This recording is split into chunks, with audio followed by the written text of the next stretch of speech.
Capricorn Radio.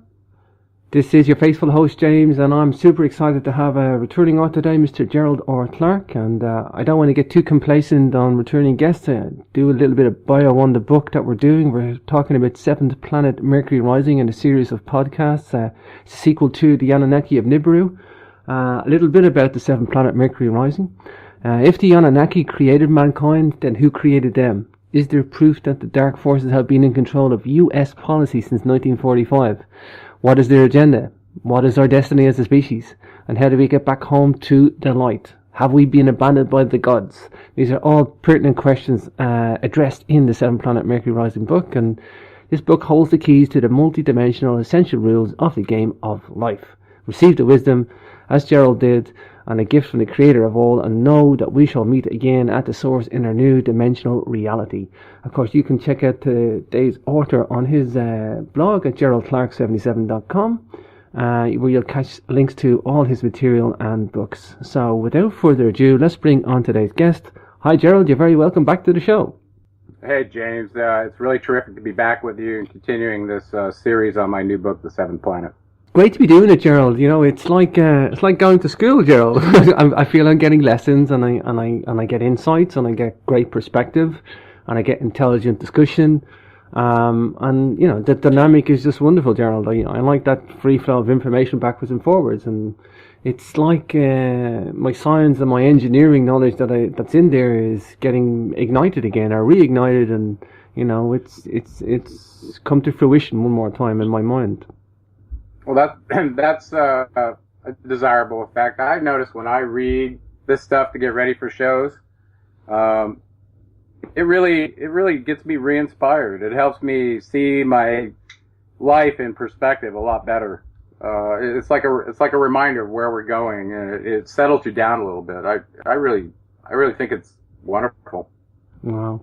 Yeah, you know, and we are in the middle of the book. We're doing the Emerald Tablets, which is a chunk of the book, and you know, we'll get past these. We're coming up towards the end of them.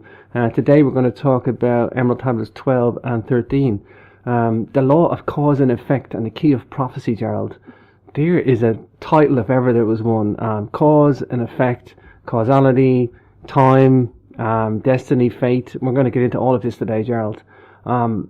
How do we launch into this one, Gerald, the law of cause and effect?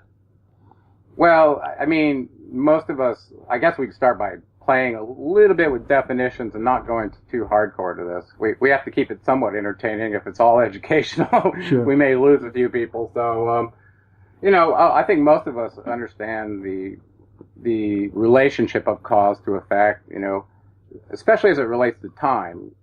This is where it gets a little tricky, though, and that you do something and then it has some effect, a cause and effect. Well, the problem is if you implement a cause and you don't see the effect right away, sometimes you may be led to believe that whatever the cause was, it didn't have the effect that you thought it did because it took too long. And I'm referring back to the timetables that were shown in the Mayan calendar in the 9 rows and 13 columns, you recall. Well, the 9 rows were telescoping up toward the top, and the top row, with its division of 20, basically specified the limits of the day-night cycle, so you'd experience your thoughts in a 20-day period. So hopefully by that point, whatever your thinking was, you would see it created in the world, whether it's creative or just whether for good or for evil, and that you would basically take ownership and responsibility for being a co-creator with the creator of all. So this idea of cause and effect it really is scary for us, because that means everything in our lives, we caused it, whether we know it or not. And this is kind of incoincident with modern, some of it's new age, teachings about the law of attraction and the secret and those kind of things, that, you know, your thoughts are real things. And a lot of life coaches are now teaching people to manifest their reality based on their thought life. So it's another layer of responsibility when you start talking about cause and effect. And also cause and effect brings up the concept of time, which we did in Emerald Tablet 10, talking about it being a cymatic vibration, or a vibration that was eternal, issued by the creator of all, that essentially allowed a mechanism for distinguishing events. And I think the reason you would want events distinguishable is so that you could apply reflective consciousness, learn lessons, comparing and contrasting one event to another to determine, what's different and what's the same, and is there resistance creating persistence, all that kind of stuff in your life lessons. It also has it also has the implications of karma, Gerald, and the grounding of notion of karma. True. Like and we're jumping ahead a little bit, but he says if you want a more perfect cause or more perfect effect, then focus on sowing a more perfect cause. In other words, focus your energy on things that are going to produce what you want. Not war or strife or whatever. He's saying focus on the things that are going to produce what you want. So that there's another thing that causes us to be responsible, is deciding what is it that we want that we have to focus on. And to have the belief that if we give it the mental energy and the emotion that go with it, that we can make it real. Well, that's part of the creation process, right? Visualizing something that doesn't exist and bringing it into fruition. And as engineers, you and I are well aware of that process. It's not just wishful thinking. It usually has stages of the preliminary design review. Oh, yeah. The functional requirements from the marketing department, making sure they all match, and then looking at that and determining is it buildable, or are we gonna have to go find some unobtainium to make it work? So all of that stuff to make something come real. It's a process, and it's true with your thoughts as well. Now so thought is teaching us about law of cause and effect, and he kind of blows your mind at a few places here as he's really exposing underneath the hood the concept of what you can know if this division of time were to be able to overcome. Now recall, he mentions that he overcame the laws of space-time, and he described it in the tablet in making a right-angled turn while he's out of his energy body that somehow averted this, what I believe is a cymatic vibration that gives him a way out. So I guess if you think about phase conjugation of waves and how the vibration might be oriented, maybe he knows something we don't. But he says make a right-angle turn, overcome time. So with that said, he encourages us that we could do and be and follow the same path that he had, and we can become one with the all, meaning the creator of all, that energy that spawns us all. So he oftentimes will encourage you, even though sometimes he talks about darkness being poured on your path and it's hard, but he also encourages you as well, kind of like a life coach. So here's the next thing he brings up, speaking of time. This is where you and I were talking before the show, how difficult it is to wrap your head around this. So he says the future is declared to be known as an open book for those who can read, but he states the future is changeable, not fixed, but knowable. Now, how can that be? How could we as humans wrestle with that and say, wait, it's not fixed, it's changing, probably as a function of a response to the cause we do through our free will choice that then produces an effect. So how in the future, whatever we call the future, could you know what cause you would have implemented? This is like, how would I know I was going to get married when I was 39 or whatever? You see what I'm saying? But he's saying the future is knowable but not fixed. So I guess it comes down to the definition of knowable. What does that mean? What does that mean to you? Well, funny enough, I used to think about this stuff when I was a bit younger, Gerald, and my own conclusion was, due to a series of actual specific events that happened to me, I think there's these nodal points on a life journey. Whatever incarnation, whoever you are, I think everybody has these nodal points that they have to be on this path. In other words, when you're 21, like you say, you got to be either getting married or something's going to happen to you, whatever. And whatever you do between the next nodal point, let's say your next nodal point is 27 or 20, some major event happens to you when you're 27. Those 6 years, you can go off that path sideways, or you can go straight to the 27. It doesn't matter how much you meander along life's journey, but there are these future points in time that are going to be, that's the knowable stuff, that you're going to have this event happen to you. However, what you bring up is really, really interesting. Not to interrupt you, but before I lose this thought, what you just described is intermittent unknowable fate which allows you to choose at every instance in time, but at certain points, milestones, if you will, on the Gantt chart, these are fixed destiny marks that you either achieve or you're taken off the planet. Is that what you're saying? Yeah, pretty much, yeah. And I think that might be the case, because before we come into this incarnation as an avatar, I'm pretty sure we have some specific goals that get assigned to us to accomplish, whether we know what they are or not. I kind of think and because of that, I think you're right that there are certain milestones that we get vectored to. We don't know how we get there, whether it's a thought put on our head or whatever extreme circumstances, and it may not happen exactly at the time that it's supposed to, but it will happen at some phase that's very close. I've noticed that, and I think other people notice that too. Some people call it, I don't know, a form of synchronicity. Mm-hmm. And this is where it puts up the idea of, well, how much choice do we have in this fate and destiny holographic game that we're in?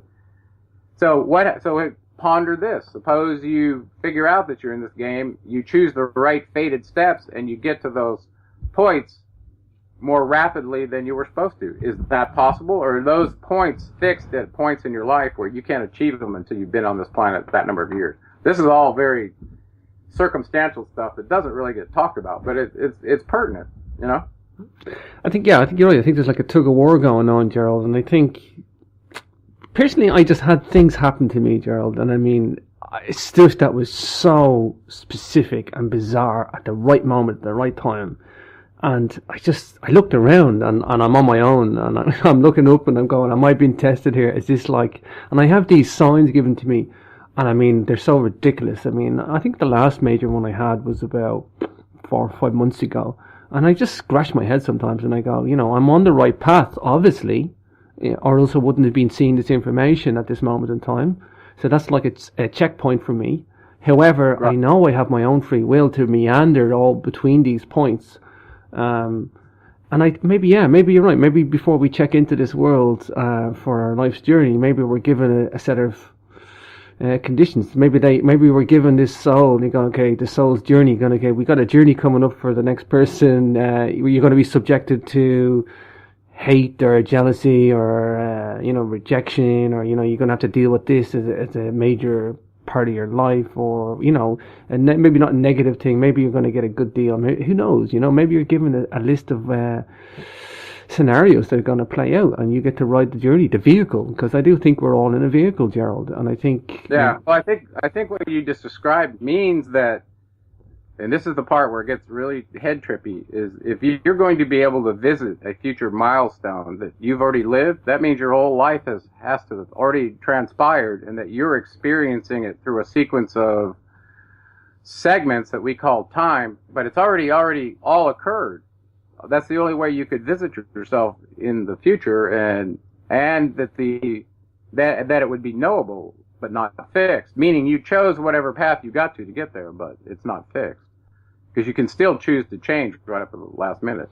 I think that means all the events have to have already taken place and are sitting in your event queue, and that you're just re-experiencing this as an avatar, but it's already been played out fully. Mm. Yeah, at least to some default state. That doesn't mean you can't come along and do your free will choices and change the state of it, because as you make your choices, it's going to change the state of the reality. The events. So that's really heavy to think about. And I know some movies that tried to do justice to this, but I've never really gotten my head fully around how you could have lived your whole life already, and that now you go through it sequentially in these time divisions to experience it. And see if you can't make it match the template, I suppose. Hey, Thoth talks about this cause and effect arising from this very first cause. And you remember he calls this, there was this void near the circle of light where this creator of all occupied, and then issued this first cause. He calls this law of time. And then there was the law of matter after that. Well, in this tablet, he's sending this cymatic vibration, and physics kind of also has an event they call the Big Bang Theory that goes back, certain billion years. Some say 4.3, and actually the Mayan calendar goes back 16.4 billion. So So, pick your time frame. Mm-hmm. But the idea that time was built on the void, and then the law of matter was created such that matter could be part of distinguishable events. So actually, the law of time looks like it came first. But this Big Bang theory that came afterwards, it's a very interesting correlation with these discussions in the Emerald Tablets. Do you think they could be correlated? This first cymatic vibration that made it if you're talking about distinguishable events, meaning you're separating matter, right? The heavens probably are being separated from the waters, like the firmament above and below, that kind of thing. So I think the actions that Thoth is describing from the creator of all in setting up this hologram is coincident with what our scientists call the Big Bang theory. Wow. The fact that this stuff is in the Emerald Tablets, Gerald, still, the fact that this stuff that we talk about is in these tablets, Gerald, is mind-blowing because it's very modern. I know, it is mind-blowing. It's very modern. When you dig into what the Mayans knew about astronomy and such, the knowing that this guy taught them the same thing, and his role in Egypt, all the writings he did in Egypt. I haven't even read all of his writings from Egypt, Thoth's writings, and there's a plethora of them. And I'd like to, that you could spend a lifetime reading what this being wrote. So anyway, so cause and effect and destiny. I want to go back to the Octrahasis a little bit in Enki's creation of the first Adapa. Zechariah Sitchin wrote in his Lost Book of Enki, whether people believe it's true or not, it doesn't matter. He still wrote it. Mm-hmm. And in there, he discussed some of the consequences of creating a primitive worker in terms of fate and destiny. And these were really deep questions. And I know we've already got kind of deep, and I won't rehash that, but I want people to think about that. This being wrestled very deeply with our connection to the holographic reality. What he had done. It was a very complicated thing, more so than just, here, let's mix some blood and clay, which is a symbolic thing for what the geneticists did. And then just leave them on their own and see what happens. And that's, a lot of people believe that we've been abandoned and that there's no guidance for us here. And I think that's incorrect. So, what are your thoughts on that? I know you. Yeah, you've got drawn into these tablets pretty deep, but the abandonment. That not only is he inspiring people to do this, but even though he's asleep in the halls of Amenti, or what he calls sleeping, that his spirit is with you always. Just like what Jesus said, right? On the abandonment issue, it's like this, Gerald. Take a bird flying off the cliff for the first time. Can you say that the parents abandoned it to go, or did it go off and find its own journey? The same as humans. Do we say we abandon our children at the age of 16 and let them go off into the world to work? No, they're just going off to You bring up a very good point. I was thinking about that and watching nature. I'm a big fan of nature. I like to study it. I'm surprised I didn't turn out to be a naturalist, but I was watching reptiles, when a reptile is born, depending on which ones, like lizards and snakes, they're born from an egg that the mother lays in a small nest and then usually leaves. They don't occupy the nest. They make sure it's the right temperature for the eggs to incubate, just like alligators do. But they don't like there's no real nurturing. They crack out of the egg, and turtles are the same way, and they've got to have everything together so they can survive right then and there. There's no break-in period for learning how to walk or talk or eat or look at a human baby. It's incapable of communication, incapable of walking, incapable really of feeding itself, incapable of pretty much anything for a very long time. Now, and then compare and contrast that with the brilliance of the creatures in nature. Even a baby calf can walk the same day it's born. So, so it's kind of incredible, all the nurturing that a human requires just to function. It's like we're a complete alien species on this planet. We couldn't, if we did what nature did and had our kids and walked away, we'd all be dead. Wouldn't make it at all. Well, maybe we'd adapt somehow, but I doubt it. Wow.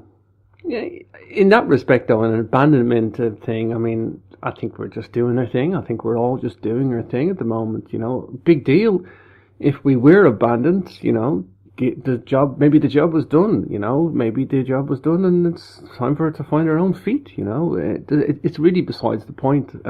Well, Thoth kind of brings this point up in in this particular tablet, and he's talking to the future generation, even though he's really talking to the people there in the land of Chem as well. And he says we're warned that most will forget the knowledge of the gods, and then in the future, because of our knowledge base, we will be gods to others. Now, imagine you forget the knowledge of what Thoth is giving you, right? Right? You don't know about this. You become very knowledgeable in this technocratic society that is very self-serving, and that you encounter an indigenous population either by accident or you got marooned on an island or something. Maybe it was a portion of a primitive part of New Guinea, for instance, and you had your knowledge and were stuck there with them.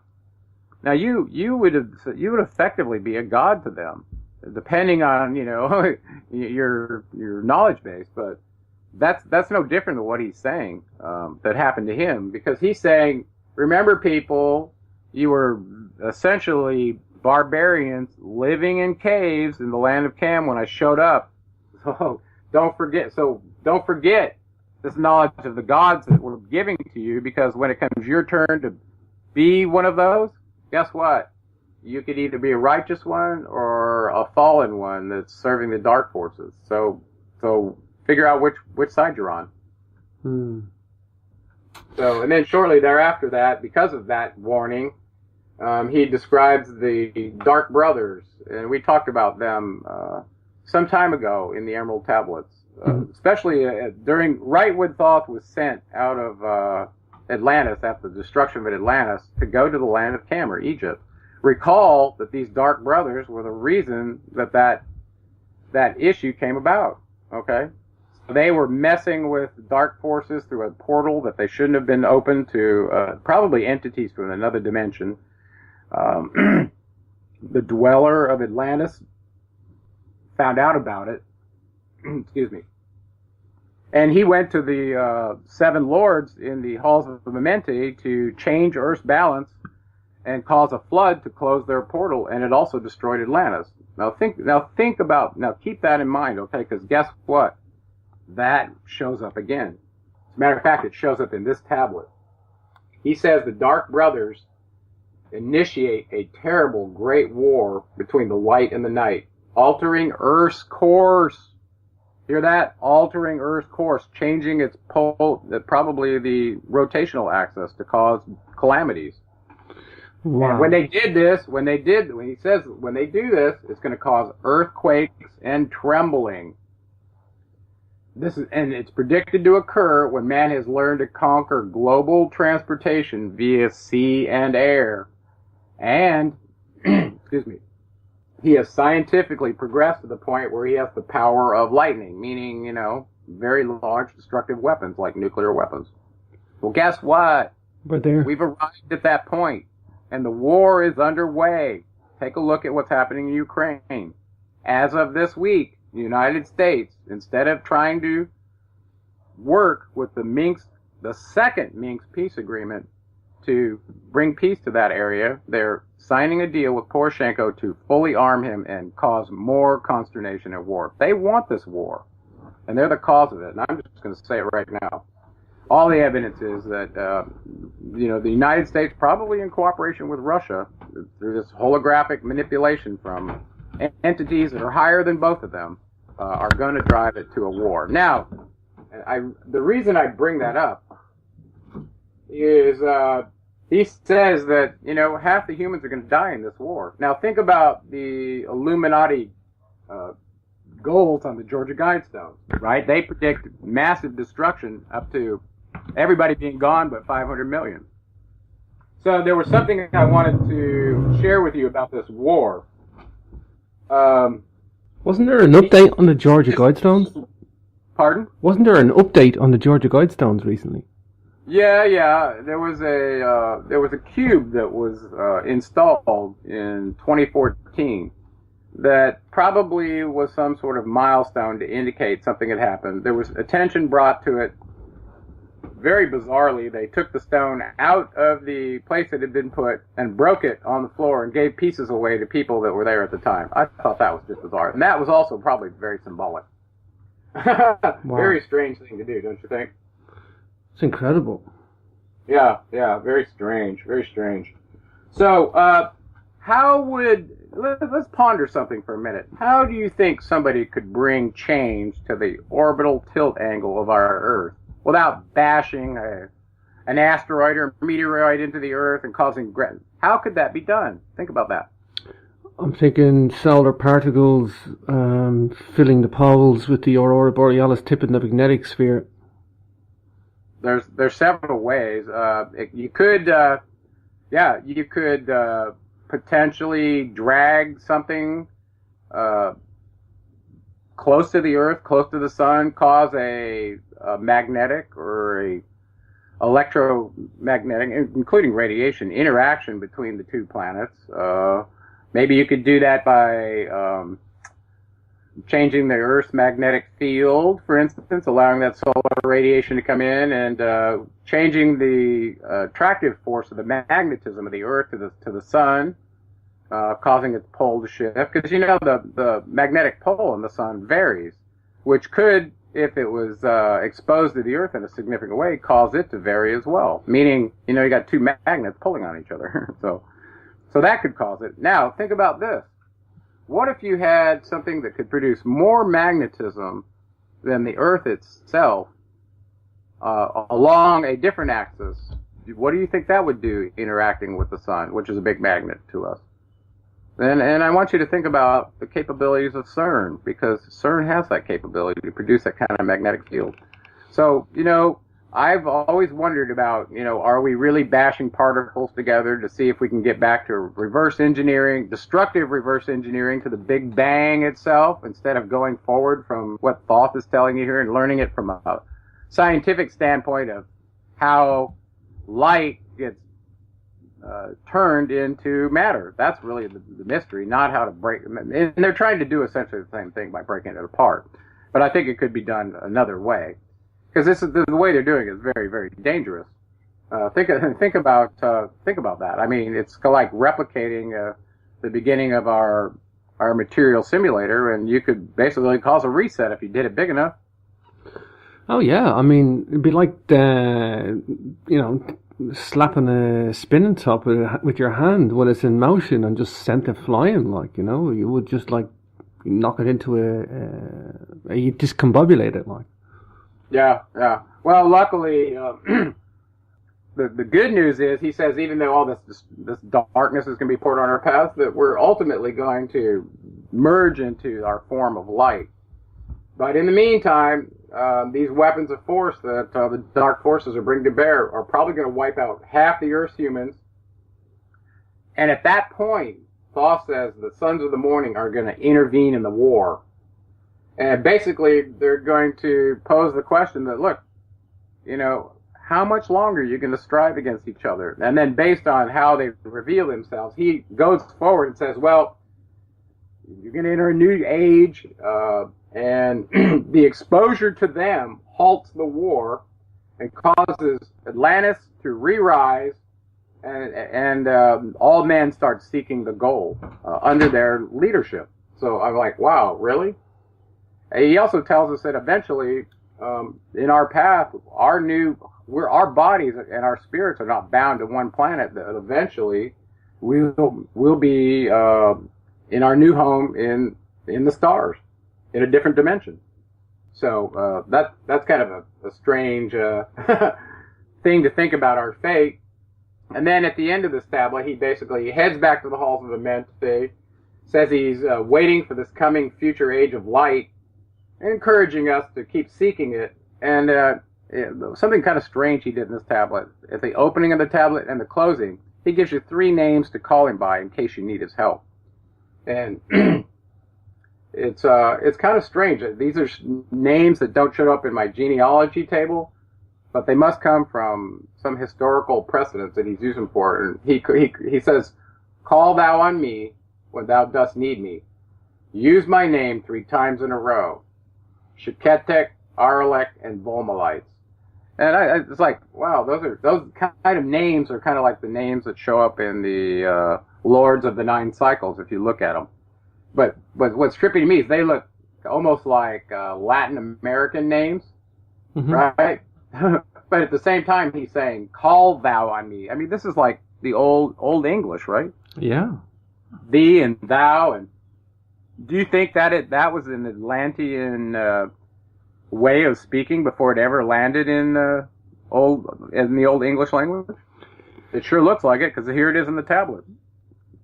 Ironically enough, when we speak in Irish, we actually translate it into what people think it's supposed to be, but it's a very archaic way of speaking. Basically, we say there is hunger upon me, or there is sadness upon me, there's happiness upon me. We don't actually say I'm happy. We don't say I'm happy, I'm hungry, I'm thirsty. We say there is thirst upon me, and everything's like that. It's the way you pronounce. It's like everything you're doing is pronouncing yourself, Gerald. Yeah, German does the same thing. Yeah. Es ist mich sehr kalt. It's to me cold. Like you said, you're an indirect object. Anyway, I think that's all I had on this tablet, the law of cause and effect. Maybe we can go ahead and play out the tablet and then do the next one after a break. What do you say? Sure, yeah. I mean, just on the war thing, Gerald, there is, if we are going into this war, and war is destiny, I just think people need to be conscientious about this stuff, Gerald. I think people need to be aware of what's going on. It's not just a couple of countries flexing their muscles, Gerald. We're going at this present modern situation of global war. And most of the people on this planet do not understand the motives behind it. Most of the people on this planet don't understand it in any way, or nor do they want to, Gerald. They're just ignoring it. They don't see what's really going on behind the scenes. There's layers of what's going on behind the scenes. I know. I actually wrote in my, I think it's the 10th or 11th chapter. I wrote something about what Albert Pike said in 1871. It's actually chapter 8, okay, on page 450. It's about 455. And I have my very first edition here, so it's not the one that's released, but it's approximately there. And it was talking about these 3 wars that these Illuminati were going to bring to bear. Now, I want you to listen to this inside this letter. Mm-hmm. That was written to Mancini by Albert Pike, Giuseppe Mazzini, in 1805 to 1872. That's when he lived. He was a 33rd degree Mason. Okay, so then this letter, down toward the bottom of the letter, it talks about the First World War, what its goals were, and what these guys wanted to accomplish. The Second World War, what its goals were, and then it jumps down on the bottom of the page. It says, readers who argue that the terms Nazism and Zionism were not known in 1871 should remember that the Illuminati invented both these movements. So the idea that this is new, it's not, okay? So in this Third World War, and the only reason I give this credence from Albert Pike is because what he said about the first one and the second one went down just like he said. I mean, just like he said. So I was going to give you a little snippet from this third one so that you know what the goals of this war are without going into too much detail, but this is verbatim from his letter. The Third World War must be fomented by taking advantage of the differences caused by the agentur of the Illuminati between the political Zionists and the leaders of the Islamic world. The war must be conducted in such a way that Islam, the Muslim Arab world, and political Zionism, the State of Israel, mutually destroy each other. Meanwhile, the other nations, once more divided on this issue, will be constrained to fight to the point of complete physical, moral, spiritual, and economical exhaustion. We shall unleash the nihilists and the atheists, and we shall provoke a formidable social cataclysm which in all its horror will show clearly to the nations the effect of absolute atheism, origins of savagery, and the most bloody turmoil. Then everywhere, the citizens obliged to defend themselves against the world minority of revolutionaries will exterminate those destroyers of civilization, and the multitude disillusioned with Christianity, whose deistic spirits will from that moment be without compass or direction, anxious for an ideal but without knowing where to render its adoration, will receive the true light through the universal manifestation of the pure doctrine of Lucifer, brought finally out in the public view. Okay, and I won't go any farther than that, but let me tell you, the goals of the First World War, the Second World War that he laid out, they happened just like he said. So what he's saying is they're going to destroy atheism, they're going to destroy Christianity, they're going to destroy Judaism and Islam. All four, if you consider atheism a religion. Okay? Mm-hmm. Now, this is very disturbing to everybody who's a part of all that, right? Well, think about this. Think about this from an ancient alien standpoint that sees religion probably as the basis for why we have our strife against each other. So they, of course, would want that eliminated. Would they not? Especially if they knew the reality and the truth of a creator of all, and all this other stuff is made up for manipulation and control. They know that. So from that standpoint, looking at it from an alien view, I kind of see where they're at. And then here's the next awful question to ask yourself once you realize what's going on is how many biological entities can a particular planet support based on oxygen, food, resources, waste management, blah, blah, blah, blah, blah, the whole thing. What is the ideal number? Is there such a thing? Obviously, there has to be some cutoff at some point because there's only so much surface area. Of course, we're not even close to covering that, but there's a number. How do you come up with that? Well, these ancient aliens seem to have come up with a number that ended up, in my opinion, being fed to the Illuminati and now is shown up on the Georgia Guidestones as 500 million people. Did they arbitrarily just pick that number? Possibly. But you start to see that these agent provocateurs and these governments around the world that have basically signed up to this Luciferian agenda to implement that will. And that included Nazism and Zionism and capitalism and all the other ones that they invented as well, right? Mm-hmm. Mm-hmm. So, all these social experiments in how to manage your slaves, they've all been played out, and the Illuminati were clearly part of playing out the different models for people to look at, which I think in and of itself is kind of a head trip. But it's happening right before our eyes, just like he said in that letter. For sure.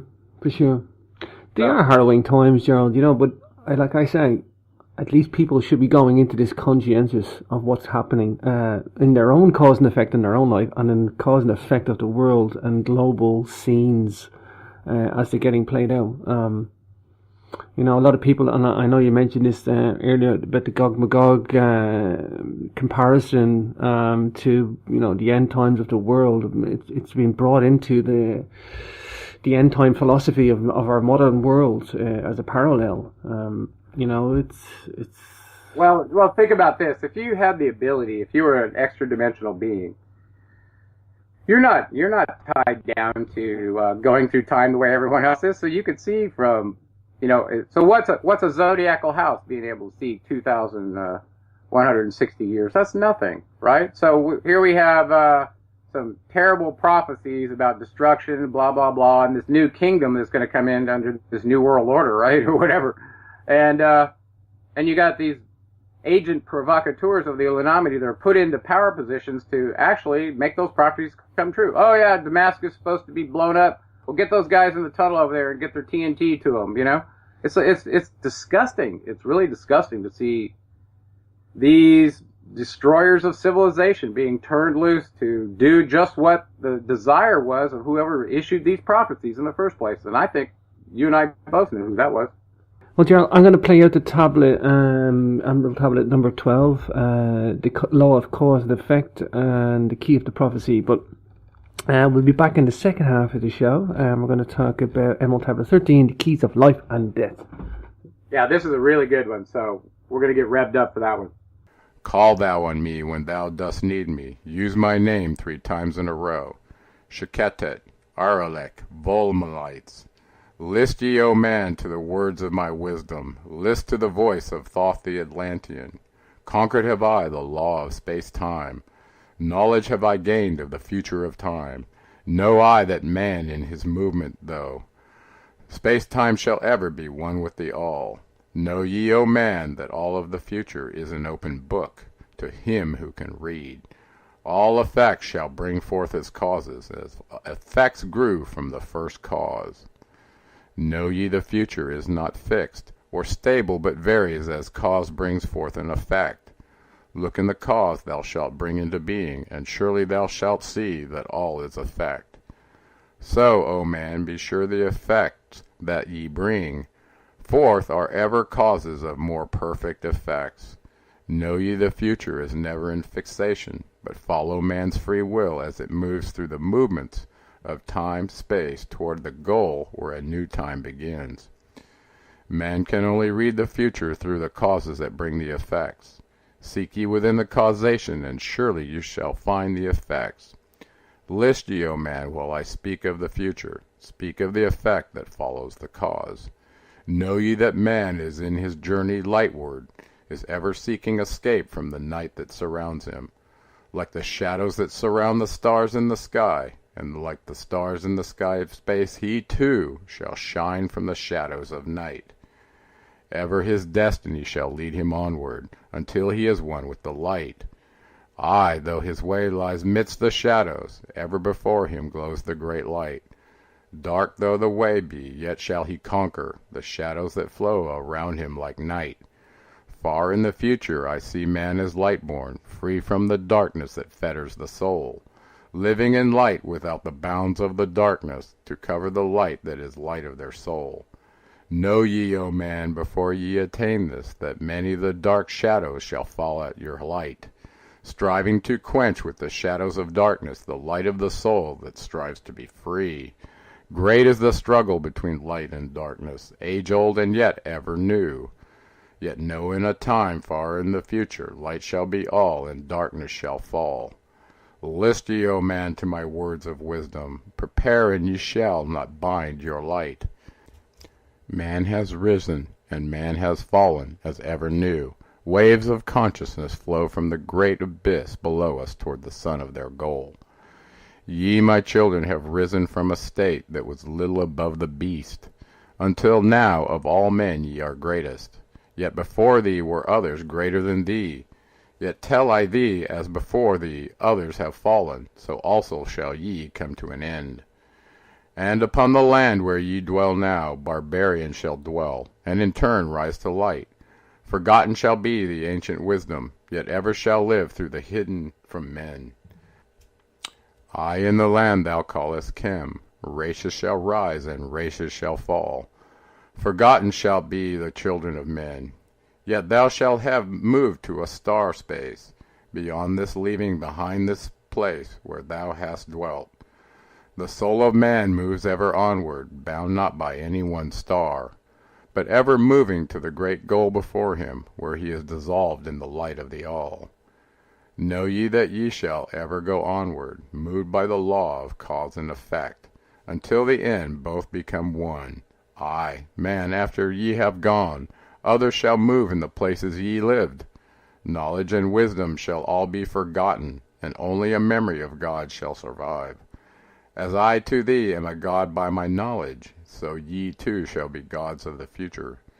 Because of your knowledge far above theirs, know ye that all through the ages man shall have access to law when he will. Ages to come shall see revival of wisdom to those who shall inherit thy place on this star. They shall in turn come into wisdom and learn to banish the darkness by light. Yet greatly must they strive through the ages to bring unto themselves the freedom of light. Then shall there come unto man the great warfare that shall make the earth tremble and shake in its course. Aye, then shall the dark brothers open the warfare between light and the night. When man again shall conquer the ocean and fly in the air on wings like the birds, when he has learned to harness the lightning, then shall the time of warfare begin. Great shall the battle betwixt the forces, great the warfare of darkness and light. Nation shall rise against nation, using the dark forces to shatter the earth. Weapons of force shall wipe out the earthman until half of the races of men shall be gone. Then shall come forth the sons of the morning, and give their edict to the children of men, saying, O men, cease from thy striving against thy brother. Only thus can ye come into the light. Cease from thy unbelief, O my brother, and follow the path, and ye know ye are right. Then shall men cease from their striving, brother against brother, and father against son. Then shall the ancient home of my people rise from its place beneath the dark ocean waves. Then shall the age of light be unfolded, with all men seeking the light of the goal. Then shall the brothers of light rule the people, banished shall be the darkness of night. I, the children of men, shall progress, onward and upward to the great goal. Children of light shall they become. Flame of the flame shall their souls ever be. Knowledge and wisdom shall be man's. In the great age, for he shall approach the eternal flame, the source of all wisdom, the place of beginning, that is yet one with the end of all things. I, in a time that is yet unborn, all shall be one, and one shall be all. Man, a perfect flame of this cosmos, shall move forward to a place in the stars. I shall move even from out of this space-time into another beyond the stars. Long have ye listened to me, O my children, long have ye listened to the wisdom of Thoth. Now I depart from ye into darkness, now I go to the halls of Amenti, there to dwell in the future when light shall come again to man. Yet know ye my spirit shall ever be with thee, guiding thy feet in the pathway of light. Guard ye the secrets I leave with thee, and surely my spirit will guard thee through life. Keep thine eyes ever on the pathway to wisdom, keep the light as thy goal evermore. Fetter not thy soul in bondage of darkness, free let it wing in its flight to the stars. Now I depart thee to dwell in Amenti, be thou my children in this life and the next. The time will come when ye too shall be deathless, living from age to age, a light among men. Guard ye the entrance to the halls of Amenti, guard ye the secrets I have hidden among ye. Let not the wisdom be cast to barbarians, secret shalt thou keep it for those who seek light. Now depart I, receive thou my blessing, take thou my way, and follow the light. Blend thou my soul in the great essence, one with the great light let thy consciousness be. Call thou on me when thou dost need me, use my name 3 times in a row. Shiketet, Aralik, Volmalites. We're just coming up to break, so just for the webpage, you can go to capricornradio.com for the free archives and capricornmembers.com for the HD TV and MP3 archives. But for now, we're going to take a quick break and we'll be back in just a moment.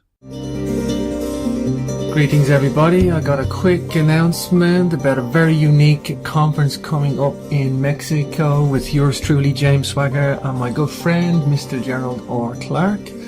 You'll find all the information on the web pages, geraldclark77.com and jamesswagger.com. A little bit about the conference. In the Yucatan, the Anunnaki realm of the Maya, Equinox Ascension Symposium, September 2015, and of course we're going to link that up on the websites, geraldclark77.com and jamesswagger.com and capricornradio.com, and you'll find all the links there on all the web pages. And this is going to be unique for me to do this, Gerald, and unique for you too, I know. Great to put our minds together and to put a venue on and talk about this stuff in a practical sense, where people can come and join and learn, philosophize, and also ascend, Gerald. So yeah, well, I'm really, really excited about it. Yeah, listen, and the fact that we're having this level of dialogue couldn't be possible unless you were doing what you're doing. I very much appreciate you being a student of the information and seeking to understand Well, understanding is the key to everything I do, Gerald. All the philosophy I look at and all the research that I do, it's all for understanding. Of course, coming across your two books, the Anunnaki of Nibiru and the most recent seventh planet, Mercury rising, it ties so many things together for me. Of course, I'm going to be speaking at the conference myself. I'm going to be on site. I'm going to be doing a little bit of the tour as well. What I'm going to speak about is the global megalithic culture. Archaeoastronomy, I'll focus on the Maya. Archaeoacoustics, I'll also focus on the Maya. Altered states, ancient cultures and awareness. Sacred science and geometry. Entheogens versus acoustics in altered states. Processional numbers and numerology. Megalithic sexagesimal codex and Sumerian sexagesimal number system. Again, the Anunnaki realm of the Maya Equinox Ascension Symposium. That's going to happen in September 2015 on the equinox, obviously, finishing on the equinox event at the Pyramid of Kukulkan in Chichen Itza. Of course, we're going to tie in your Anunnaki Nibiru connection with Quetzalcoatl, Chichen Itza, the long count calendar with Egyptian origins, Ascension Temple, the Emerald Tablet connection to the Mexico's pyramids that we talked about on this show, holographic state of reality, presenting models for that, keys to breaking the illusion of matter, the Tolkien calendar, again what we talked about with galactic timing. It's going to be super fascinating presentation, Gerald, on your part. I can't wait for that. Yeah, the people that are coming will have their own private entrance gate to go right to the temple. So there'll be some hands-on stuff. Go and experience it for yourself, not just be looky-loo. You know, we're gonna tie in the deep knowledge of our history with part of it that's spilled over there. And listen, I've started getting issues about who are the gods in the Viking in this culture, and I'm starting to do that because this is true for everyone around the world. So. Yeah, the Mayans are going to wake up to find out that Quetzalcoatl was the mankind's consciousness coach and the author of the Emerald Tablets, and that's a profound thing to realize. Well, again, Gerald, I'm so excited about this whole thing. The conference, the location, the venue, the place we're going to stay at has its own access into the archaeological complex, and the transfer of knowledge, the networking with the people there, and of course the meditation. It's just going to be a wonderful 5 days. Of course, everybody can check this all out in the YouTube description. Follow the links there. Or of course, if you want any more questions, contact us. But I think everything is on the page for the symposium. So,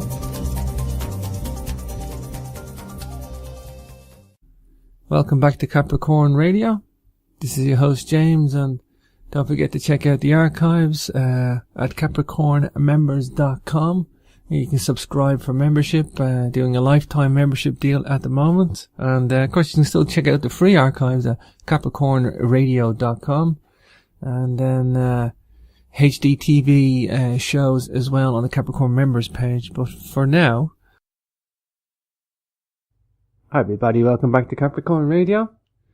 This is your host James, and we are talking to Gerald Clark today, and Gerald's website is geraldclark77.com. You back with me on the line, Gerald? I sure am, brother. Emerald Tablet 13, Keys of Life and Death. Wow.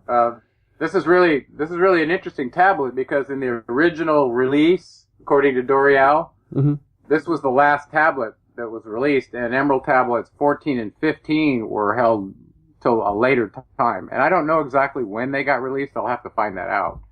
But so this was the original end of the tablet before the supplemental release of the next two. Keys of Life and Death, Gerald. I want to have the Keys of Life and Death. This is what I would be looking at this stuff for, Gerald. You know, I think everybody wants to know what the keys to life and death are. You know, I would say, just guessing, based on my experience in life, that the biggest fear everybody has that we share in common is fear of death, because we don't understand it. And, you know, some cultures have different understandings than others. It's a good point to bring up, Gerald. Some cultures mourn at a death or a funeral, where others celebrate. You know, so it's really a matter of your perspective of what's happening at that event that is so very defining. And, you know, from biblical teachings, in the New Testament, it talks about walking after the flesh or walking after the spirit, right? Well, if you were to talk about walking out of after the flesh, really, if you were to make that in modern terms, that's materialism. You know, everything that could happen as you experience with your body in this simulator that's physical, that relates to matter, is materialism. And it's all a transient illusion, and we both know that. Whereas, as Jesus says in the New Testament, that if you walk after the Spirit, you'll have life. So, it's funny that in this tablet, Thoth says very, very similar things. You know, he starts out by telling us that when we discover the oneness of all, that higher access to the all occurs, conquering death. Now, what does that mean? Okay? You know, so he says things like that, and you go, okay, well, he's been talking about this model for us in the holographic simulator for several tablets now. And he tells us that, you know, if you do what I did, you can essentially have the same path and experience that I had. Becoming an ascended master, essentially, and having responsibility for disseminating knowledge to a whole planet's populace to raise them in their consciousness. He's saying that is a potential for you as well. Right? So, so dealing with the fear of death and understanding what it is and how it relates to the big picture is the key that we all want to know. Am I right? You know, look at the evidence in our modern culture. You know, everybody's real focused on life after death, reports when somebody dies in a hospital room. Hey, is there something out there beyond this physical reality? Can I believe it? Is it true? You know, is it good or is it bad? You know, and then you look at how the Egyptians completely focused almost their whole life on the transition to their next dimension with their burial rituals and such. You know, it's an interesting topic, this topic of death, because it represents the next transition in a phase of our evolution of our consciousness, which we don't understand. But Thoth starts to give us a little insight in this tablet, which is really great. He says the gateway to life is through death, but not as we understand the term. Instead, he says it involves fire and light, which essentially, from a scientific standpoint, if you're talking about energy, you're talking about the law of conservation of energy. So multiple times I've stated this, that if we understood that we are an intersection where energy meets matter, and that the matter we're composed of is also essentially light animating elements of the periodic table to create our form. And he actually goes into that in this tablet, specifying just that, you know, the same frequency that's generating your form is generating the earth in the hologram. So if we could understand that, then the idea of death and the law of conservation of energy ought to be something that we can glom onto, because if energy is neither created or destroyed, and your life force is energy, then neither is it destroyed. And for those who have had out-of-body experiences and had done so consciously, they realize that that's true. And I think there's a lot of people that have. And once you've had an experience like that, your fear of death practically goes away, because you realize that your consciousness goes with your life energy or your spirit, whatever you want to call it. Well, back to the electromagnetic. And when you've had multiple of those experiences, then it's more, you know, look into what Robert Monroe describes as he did this. And, you know, for people who haven't had it, it sounds like fantasy. But once you've had, it's like once you've experienced something, you can't truly explain it, how it felt to someone, or the reality of it until they experience it for themselves. And I think we're built that way on purpose, so that you can't take any shortcuts in your spiritual path. You have to experience it yourself. So, go ahead. Yeah, we're back to the electromagnetic spectrum, light, energy, and applying that model, Gerald, to understanding this stuff. Well, exactly. You know, so in my Anunnaki Nibiru book, I started sneaking up on this idea that we as meat, and by the way, I have to tell you, somebody sent me a YouTube video of these two avatar aliens that were living in Earth bodies, and they were trying to be indiscreet, and they were talking about the nature of this world and that everything is made of meat. Yeah, I've got to find it and send it to you. It was hilarious. Absolutely hilarious. Wow. So the idea that I came up with with the concept of a meat modem, right? That we're these antennas that can send and receive over the electromagnetic spectrum, and we're made of meat. It's really quite funny, and I have to look up and find that video for you and give acknowledgement to the person that sent it to me. So really, really funny. But he tells us, guess what? The secret of this gateway to life is within us. Where have we heard that before? It reminds me of the lessons taught by Jesus in the New Testament, right? Mm-hmm. In the Gospel of Luke. Luke 17:1, he says, "Neither shall they say, look here or look there, for behold, the kingdom of God is within you." Actually, he says lo here and lo there, but he means look. The kingdom of God is within you. Well, now that we're talking about this kingdom, and we both agree that there's a frequency that composes the chakras, or a wavelength that each of your ganglions that holds energy, which is light, that he's saying exactly the same thing, right? So all of a sudden you see that Jesus and Thoth are teaching exactly the same things, and that's why in one of the very first shows I did on Coast to Coast Radio, I disclosed some of the documents that showed very clearly that even Edgar Cayce believed that Jesus was an incarnation of Thoth. And there was a book written, the last book you'll ever need to read about the Bible, that was a translation by an Italian that was done for the Vatican. He got partial way through it, disclosed the connections to the ancient astronaut theory, including Enlil and Thoth, and the Vatican shut him down. And in his supplemental chapters later in the book, he described how significant the influence of Thoth and Hermeticism and Gnosticism had been in all traditions. So, and here we are talking about Thoth in his Emerald Tablets, telling us that he's conquered space-time, learned out, has all the wisdom of man, and is disseminating it to you in these documents. So that's why we're still doing it, because it's so profound and so relevant even now, right?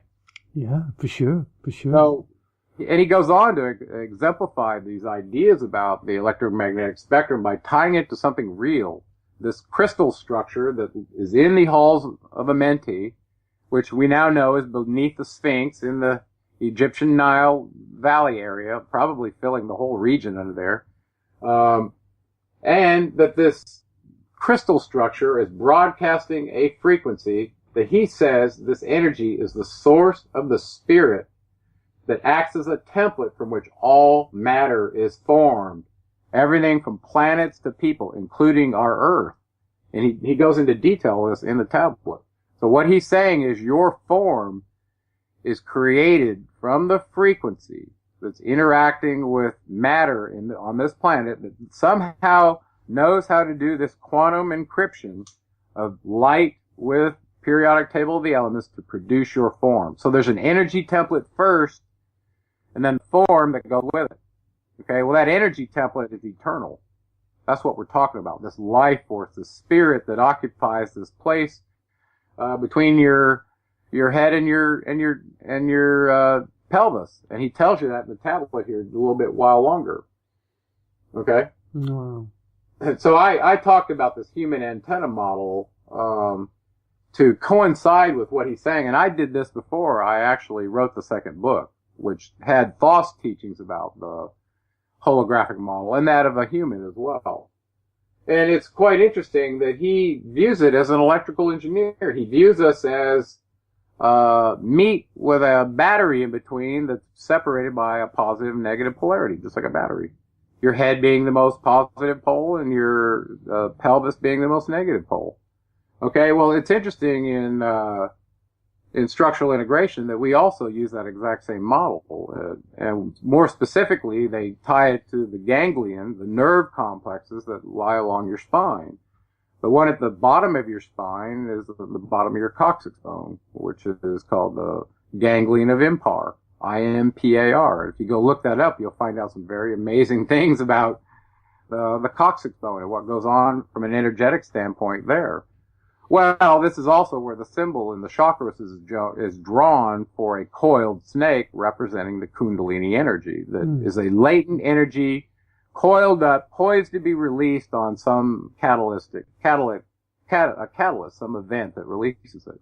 Okay, and people in yoga talk about this, and other spiritual disciplines that are trying to achieve an energetic change in their state, a higher state. Okay, so in this electrical model, it's kind of interesting. He says the reason we die is because our balance and our polarity is shaken out of kilter, which negates the connection to one of our poles, and that's the reason we die. Isn't that interesting? So if you knew how to keep the energy balanced between your poles, which, by the way, is why Thoth and these other avatars are spending time in the halls of Amente, they're reformulating their energy body by being exposed to this flower of life.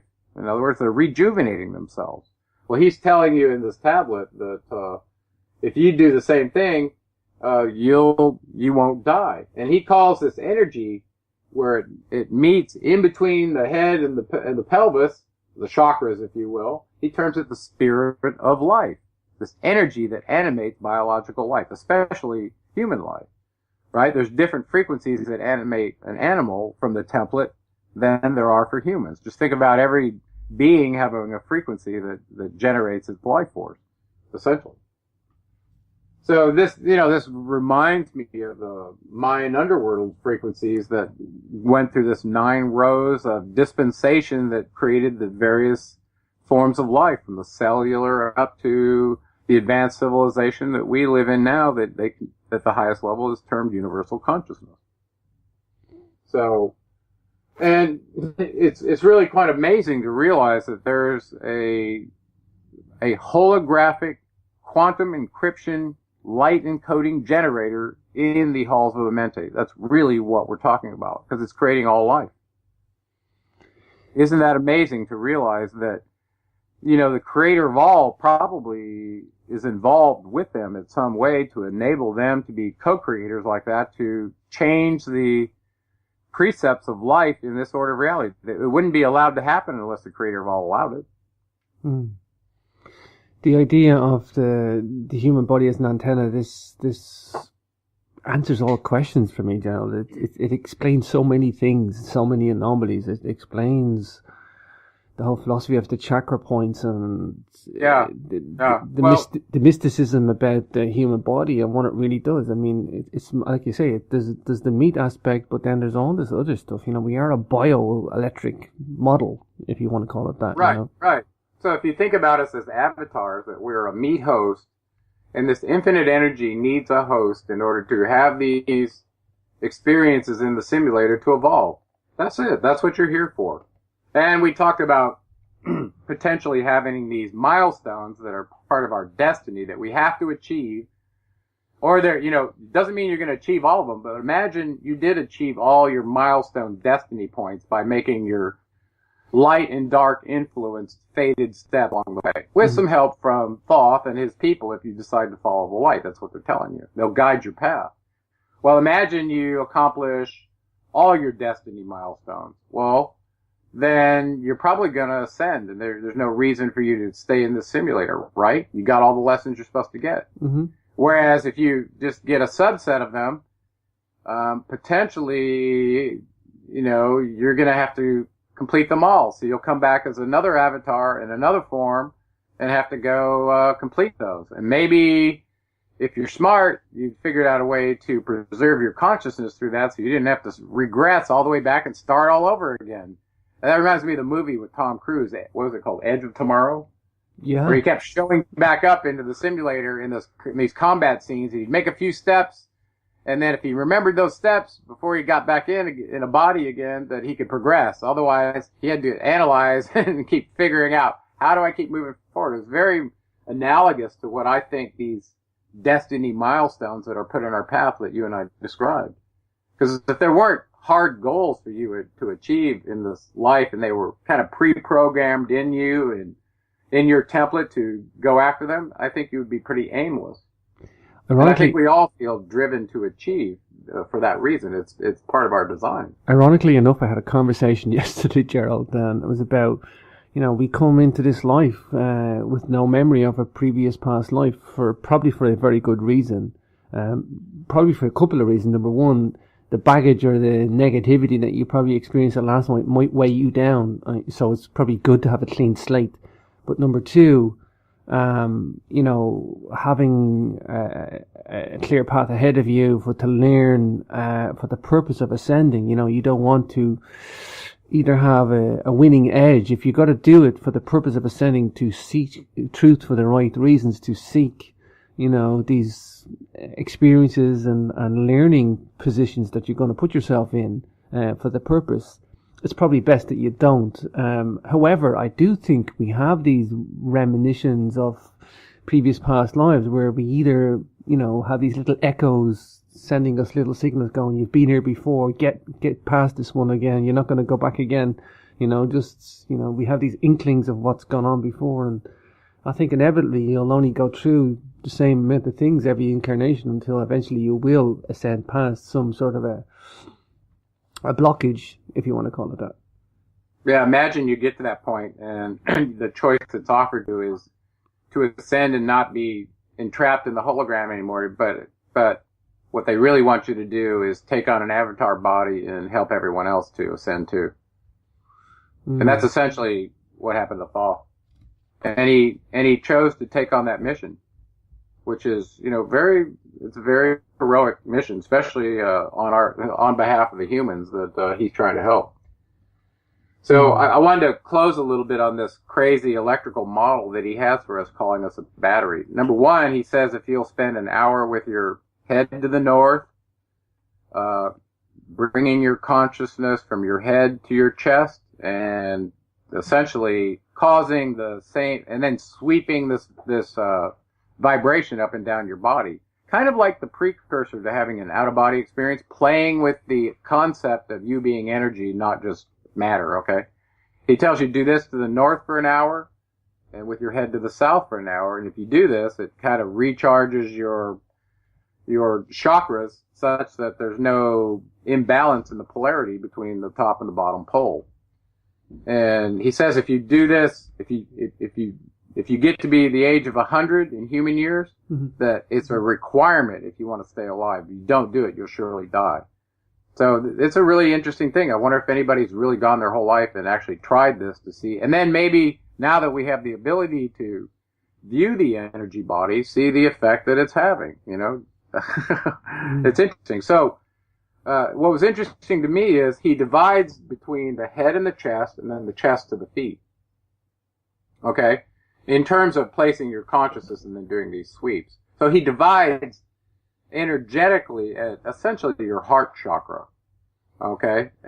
Which is interesting, because you're good. When you do this, he tells you you're laying down. Well, if you're laying down, you're not really, or, parallel to the gravity field, you're orthogonal to it, right? So all of a sudden, I'm starting to think like an engineer about my human energy model and what he's doing relative to orientation based on magnetism. So all of a sudden, I'm asking myself, what is the relationship between gravity and magnetism? Well, if you knew that, you'd be the recipient of the Nobel Prize in science for the grand unification theory. Of course, you'd have to bring in the weak and strong nuclear force in with those, but if you did that in conjunction with the electromagnetic force and gravity, like we're talking about, electricity and magnetism are practically inseparable. So, think about that. What is he saying in terms of magnetism affecting the polarity and the charge of the area between your sphenopalatine ganglia, which is behind the nose, your nose. And by the way, that's an interesting place for a nerve ganglia to be. When you consider the pranic breathing methods that yoga uses to affect that ganglia with the breath. Okay, so they very much focus on breathing through the nose, which activates two energy channels called the Ida and the Pingala nadis. Okay, one goes up and one goes down. So now you're starting to see the correlation between the chakras, the physical organs, And these energy areas that are delineated by the sphenopalatine ganglia at the top and the ganglion of impar down in your coccyx bone at the bottom. So when you're standing in the gravity field, standing up, you're like an antenna, and that your positive pole toward your head is a higher electrical charge than it is down near your feet, especially if you're standing on the ground and you're in contact with the ground, where we call that potential zero, right? So you're at the Earth's potential at your feet. Mm-hmm. Well, it's also interesting to me that your tailbone is not coincident with the ground potential. It's halfway up your body, near where the gravitational center point falls within the soft bowl of your pelvis. So while you're standing, that's your center point, which is very, very close to that cavity resonator that I described in your sacrum, that looks like it channels probably energy through the top of your head that goes right down your pranic tube, all the way down through the soft bone. And the only place it crosses bone in your gravitational vertical line, like if you were hanging a plumb bob from your ear down your shoulder, the only place it crosses down your mid-sagittal plane is right through the top of your head, and comes right out through the soft bowl of your pelvis if you're standing up straight. So that energy makes it into the bottom cavity resonator of your pelvis, that then strikes the bottommost ganglion of impar, which in my opinion, when you have that gravitational relationship correct, I think that causes the kundalini potential energy that's stored there to be released. And then that energy starts traveling up the mid part of your spine, which is called the sushumna, really travels up progressively through your chakras, while the Ida and the Pingali Nadi go up and down. And those are kind of like the parallel areas along your spine, where you have cerebral spinal fluid going up the middle. Then you have spinal fissures that come out of the lateral parts of your vertebra that go out and span out to give you sensation in the sensing and affecting model that we first talked about for sense, affect, and process. That's a three-stage model for a human. So this, not to get too deep in this, but this energy body division that Thoth does at the heart chakra is kind of different than the energy division that structural integration does in the body. We divide it at the pelvis because that's where gravity strikes the point in your soft bowl of your pelvis.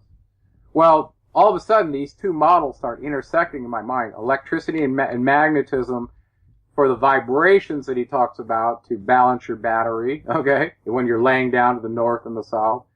And then simultaneously, if you understood from a structural integration standpoint and equation 5a that I know will be on my tombstone, shows you that gravity also affects this energy that then can be used as a vibration to accelerate this battery. It's like charging the battery. So if you understand all the forces of energy that are affecting you, you might be able to live a very long time just by this battery recharging model he talks about. So it's very interesting.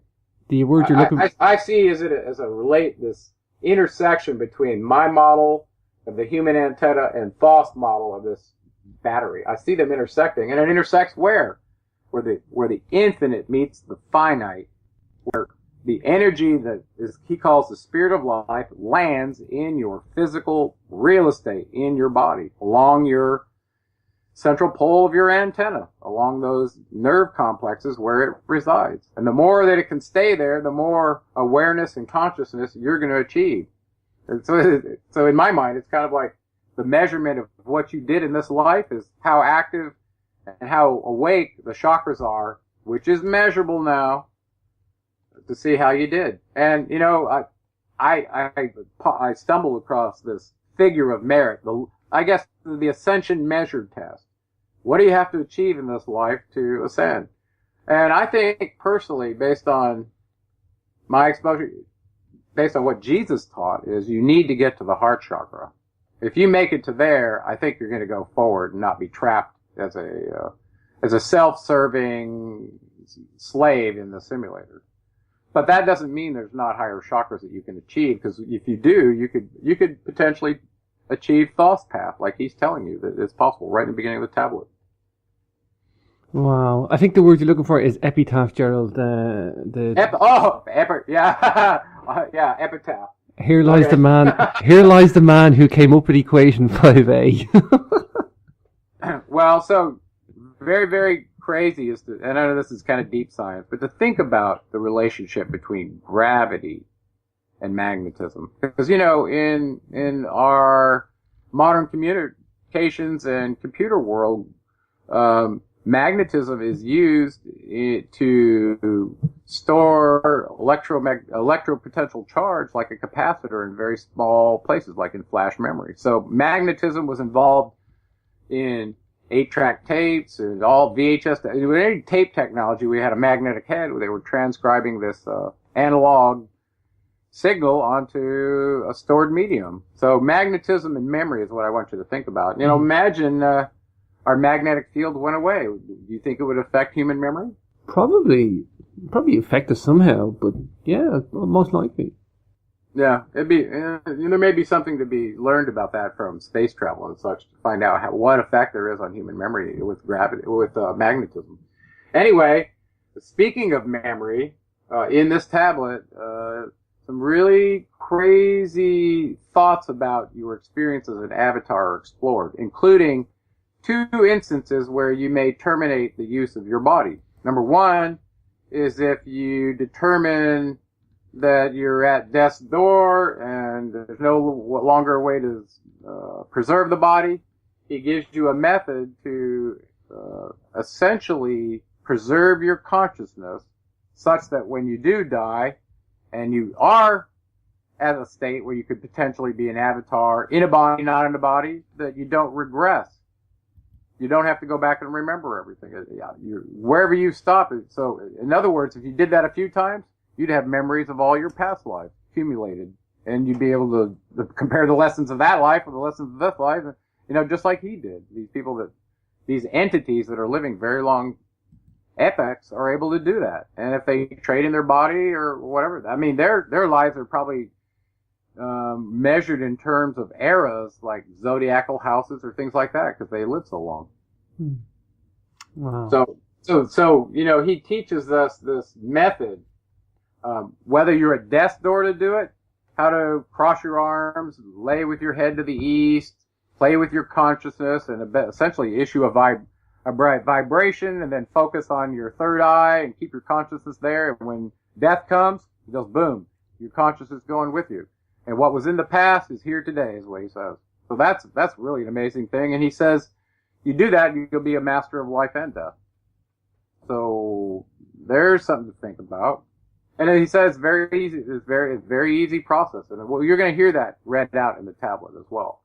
So I won't specify it exactly, but I think that's pretty neat. The second instance is, he says, if you find that you are at a place where you've completed your mission as an avatar, that doesn't mean you're about to die. Okay? He says you've completed your mission.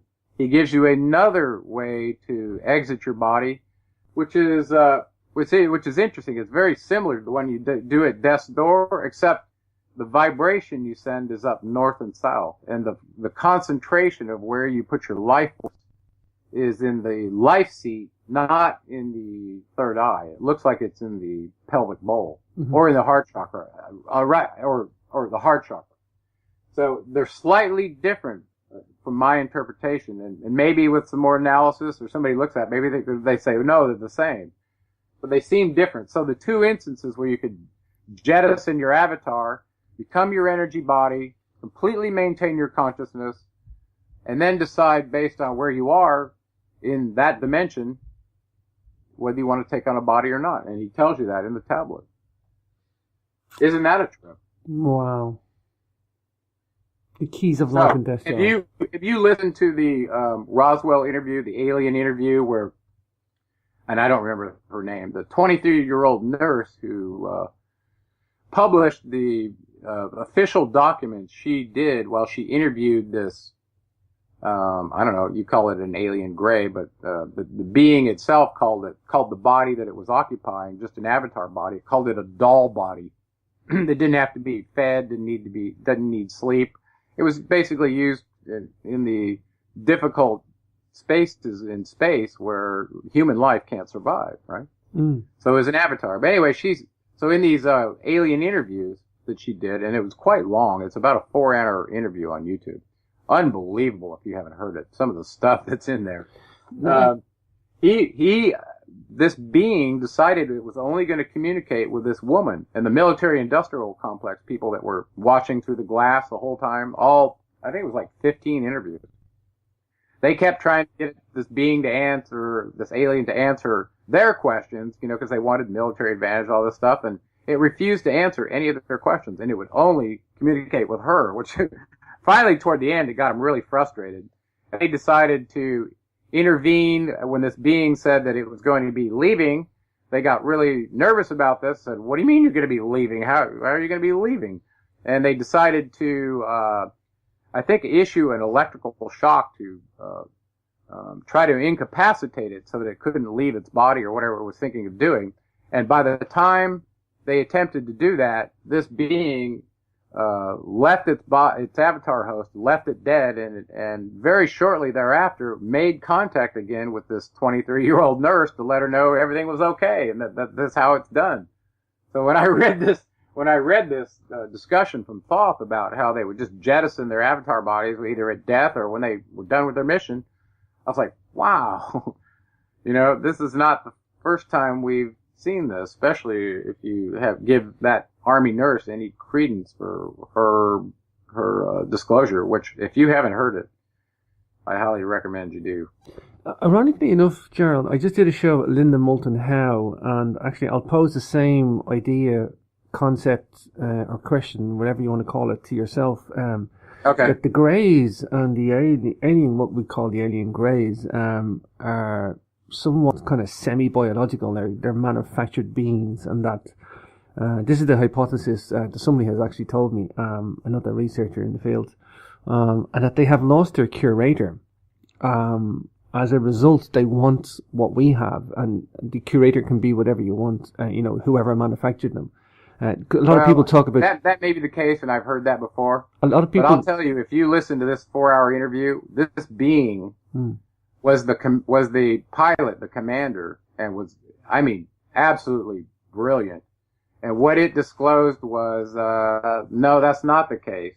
That they come from a other place, that their other bodies look very different, that those bodies are just avatar bodies. And all that other stuff is just storytelling as far as I'm concerned. Listen to that alien interview.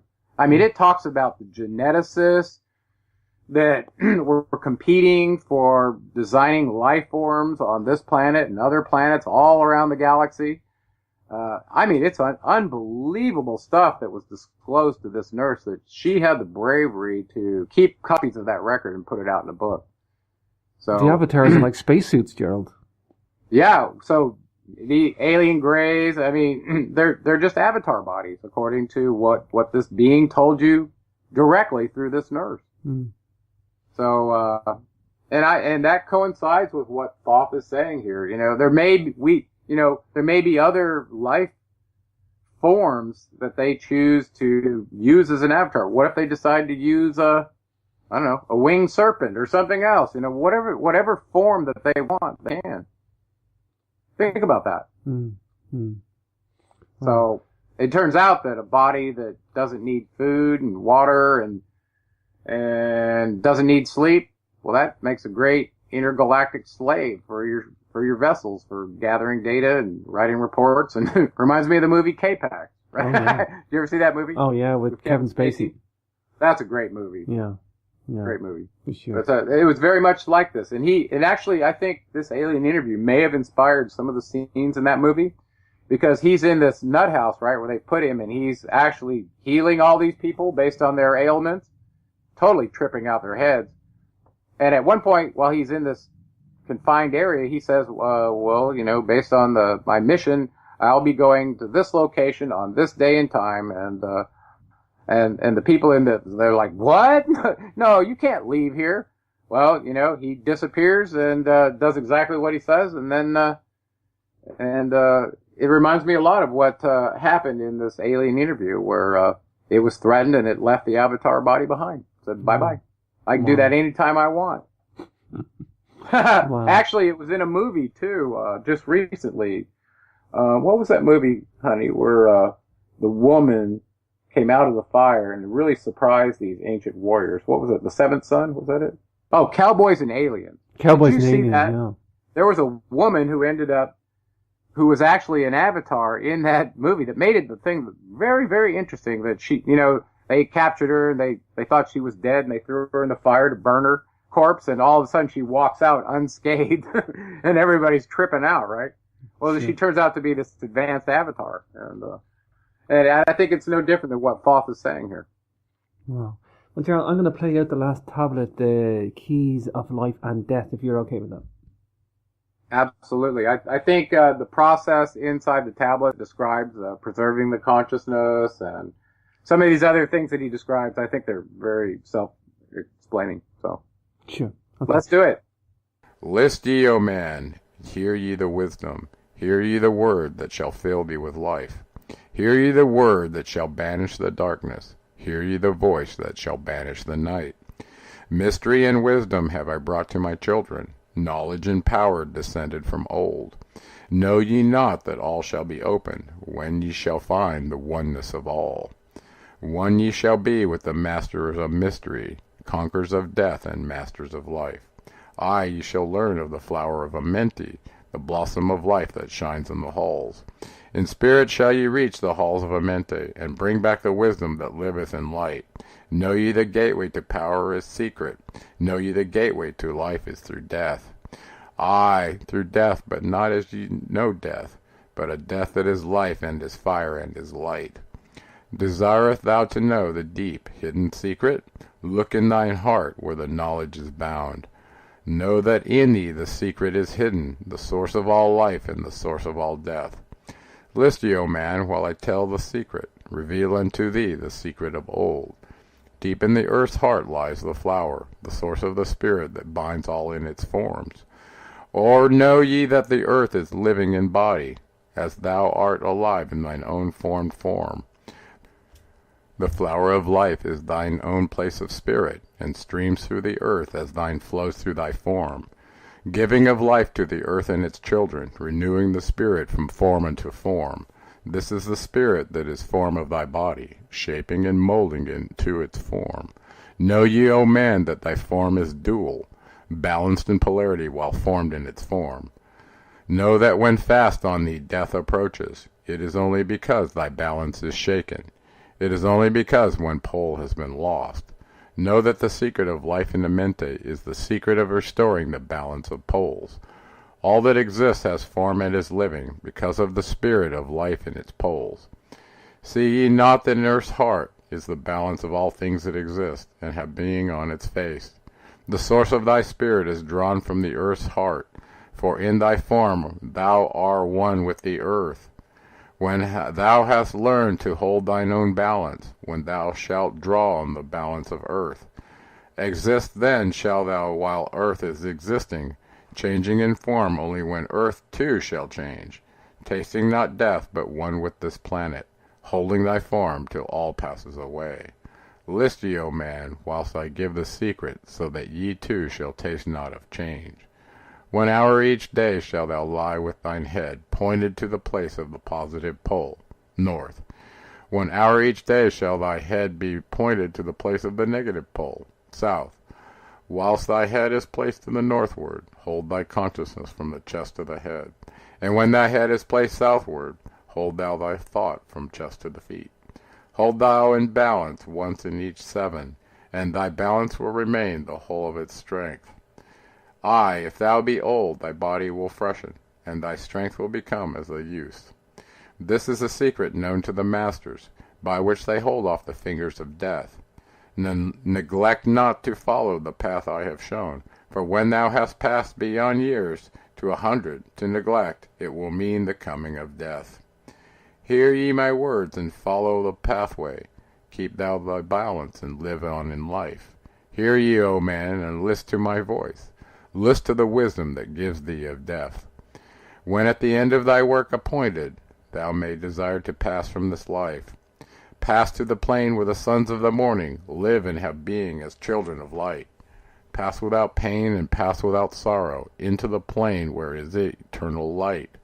First lie at rest with thine head to the eastward. Fold thou thy hands at the source of thy life, solar plexus. Place thou thy conscience in the life seat. Whirl it and divide to the north and to the south. Send thou the one out toward the northward. Send thou the other out to the south. Relax thou thy hold upon thy being. Forth from thy form will thy silver spark fly, upward and onward to the sun of the morning, blending with light at one with its source. There it shall flame till desire shall be created, then shall return to a place and a form. Know ye, O men, that thus pass the great souls, changing at will from life into life. Thus ever passes the Avatar, willing his death as he wills his own life. List ye, O man, drink of my wisdom. Learn ye the secret that is master of time. Learn ye how those ye call masters are, able to remember the lives of the past. Great is the secret, yet easy to master, giving to thee the mastery of time. When upon thee death fast approaches, fear not, but know ye are master of death. Relax thy body, resist not with tension, place in thy heart the flame of thy soul. Swiftly then sweep it to the seat of thy triangle. Hold for a moment, then move to the goal. This is thy goal, is the place between thine eyebrows, the place where the memory of life must hold sway. Hold thou thy flame here in thy brain seat, until the fingers of death grasp thy soul. Then as thou pass through the state of transition, surely the memories of life shall pass too. Then shall the past be as one with the present, then shall the memory of all be retained. Free shalt thou be from all retrogression. The thing of the past shall live in today. Maybe he knows something we don't, but he says make a right angle turn, overcome time. So with that said, he encourages us that we could do and be and follow the same path that he had, and we can become one with the all, meaning the creator of all, that energy that spawns us all. So he oftentimes will encourage you, even though sometimes he talks about darkness being poured on your path and it's hard, but he also encourages you as well, kind of like a life coach. So here's the next thing he brings up, speaking of time. This is where you and I were talking before the show, how difficult it is to wrap your head around this. So he says the future is declared to be known as an open book for those who can read, but he states the future is changeable, not fixed, but knowable. Now, how can that be? How could we as humans wrestle with that and say, wait, it's not fixed, it's changing, probably as a function of a response to the cause we do through our free will choice that then produces an effect. So how in the future, whatever we call the future, could you know what cause you would have implemented? This is like, how would I know I was going to get married when I was 39 or whatever? You see what I'm saying? But he's saying the future is knowable but not fixed. So I guess it comes down to the definition of knowable. What does that mean? What does that mean to you? Well, funny enough, I used to think about this stuff when I was a bit younger, Gerald, and my own conclusion was, due to a series of actual specific events that happened to me, I think there's these nodal points on a life journey. Whatever incarnation, whoever you are, I think everybody has these nodal points that they have to be on this path. In other words, when you're 21, like you say, you got to be either getting married or something's going to happen to you, whatever, and whatever you do between the next nodal point, let's say your next nodal point is 27 or 20, some major event happens to you when you're 27. Those 6 years, you can go off that path sideways or you can go straight to the 27. It doesn't matter how much you meander along life's journey, but there are these future points in time that are going to be, that's the knowable stuff, that you're going to have this event happen to you. However, what you bring up is really, really interesting. Not to interrupt you, but before I lose this thought, what you just described. Today we're going to talk about Emerald Tablets 12 and 13. The law of cause and effect and the key of prophecy, Gerald. There is a title if ever there was one. Cause and effect, causality, time, destiny, fate. We're going to get into all of this today, Gerald. How do we launch into this one, Gerald? The law of cause and effect. Well, I mean, most of us, I guess we can start by playing a little bit with definitions and not going too hardcore to this. We have to keep it somewhat entertaining. If it's all educational, sure, we may lose a few people. So, I think most of us understand the relationship of cause to effect, especially as it relates to time.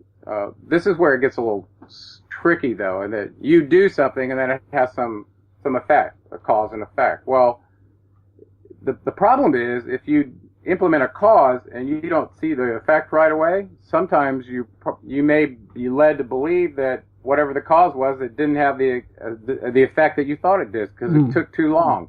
And I'm referring back to the timetables that were shown in the Mayan calendar in the 9 rows and 13 columns, you recall. Well, the 9 rows were telescoping up toward the top, and the top row, with its division of 20, basically specified the limits of the day-night cycle, so you'd experience your thoughts in a 20-day period. So hopefully by that point, whatever your thinking was, you would see it created in the world, whether it's creative or just whether for good or for evil, and that you would basically take ownership and responsibility for being a co-creator with the creator of all.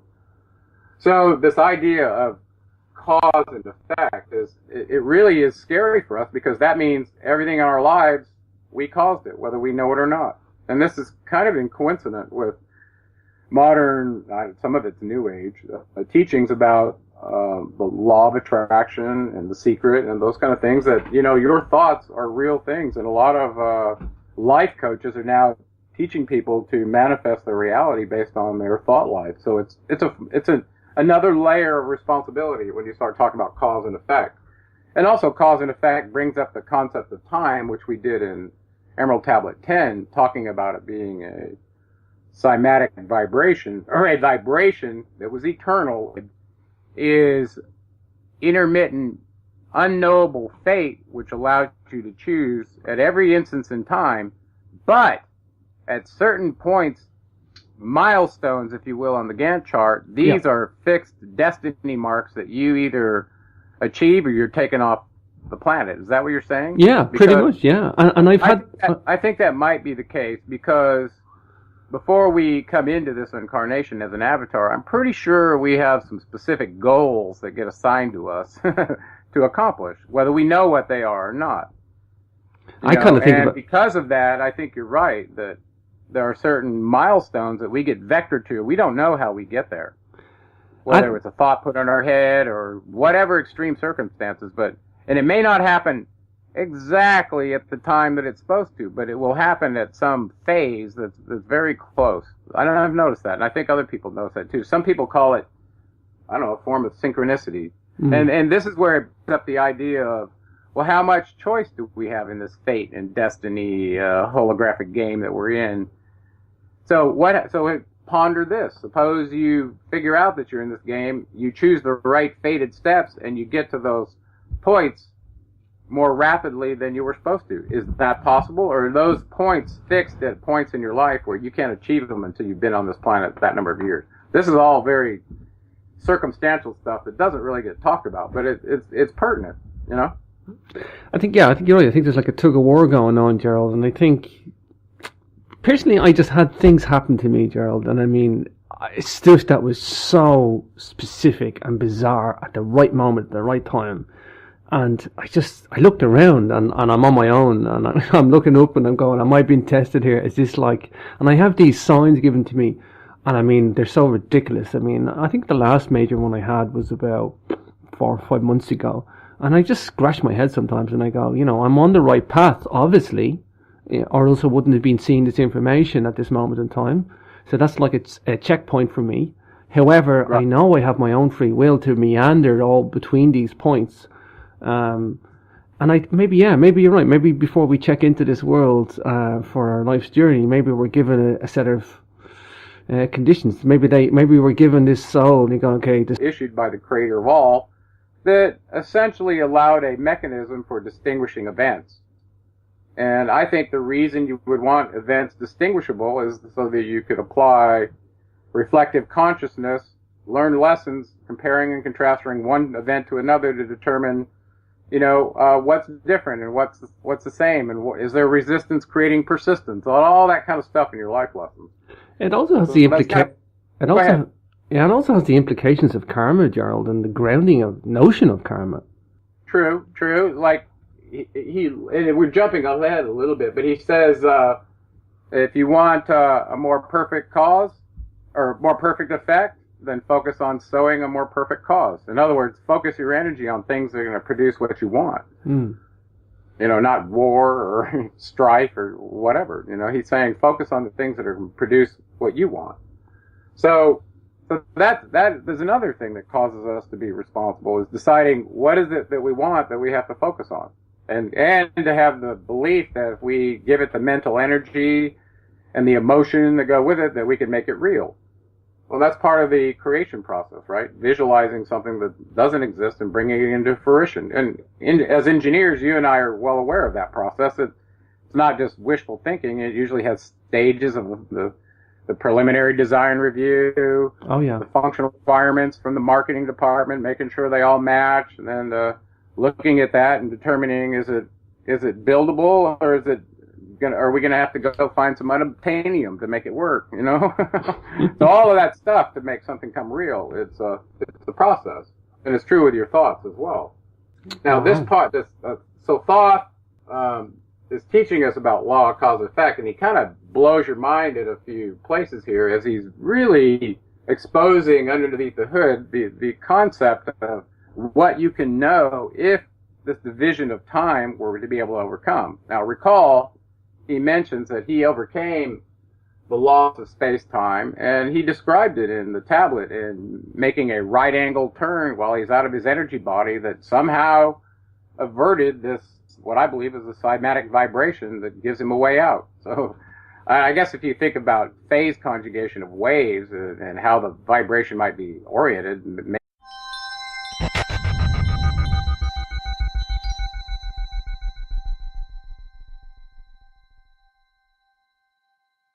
Capricorn Radio.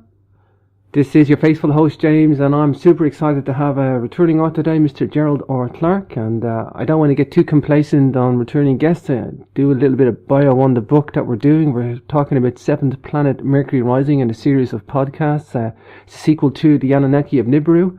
A little bit about the seventh planet Mercury rising. If the Anunnaki created mankind, then who created them? Is there proof that the dark forces have been in control of US policy since 1945? What is their agenda? What is our destiny as a species? And how do we get back home to the light? Have we been abandoned by the gods? These are all pertinent questions addressed in the Seven Planet Mercury Rising book, and this book holds the keys to the multi-dimensional essential rules of the game of life. Receive the wisdom, as Gerald did, and a gift from the creator of all, and know that we shall meet again at the source in our new dimensional reality. Of course, you can check out today's author on his blog at geraldclark77.com, where you'll catch links to all his material and books. So without further ado, let's bring on today's guest. Hi Gerald, you're very welcome back to the show. Hey James, it's really terrific to be back with you and continuing this series on my new book, The Seventh Planet. Great to be doing it, Gerald. It's like going to school, Gerald. I feel I'm getting lessons, and I get insights, and I get great perspective, and I get intelligent discussion, and the dynamic is just wonderful, Gerald. I like that free flow of information backwards and forwards, and it's like my science and my engineering knowledge that's in there is getting ignited again, or reignited, and it's come to fruition one more time in my mind. Well, that's a desirable effect. I've noticed when I read this stuff to get ready for shows, it really gets me re-inspired. It helps me see my life in perspective a lot better. It's like a reminder of where we're going, and it settles you down a little bit. I really think it's wonderful. Wow. Yeah, and we are in the middle of the book. We're doing the Emerald Tablets, which is a chunk of the book, and we'll get past these. We're coming up towards the end.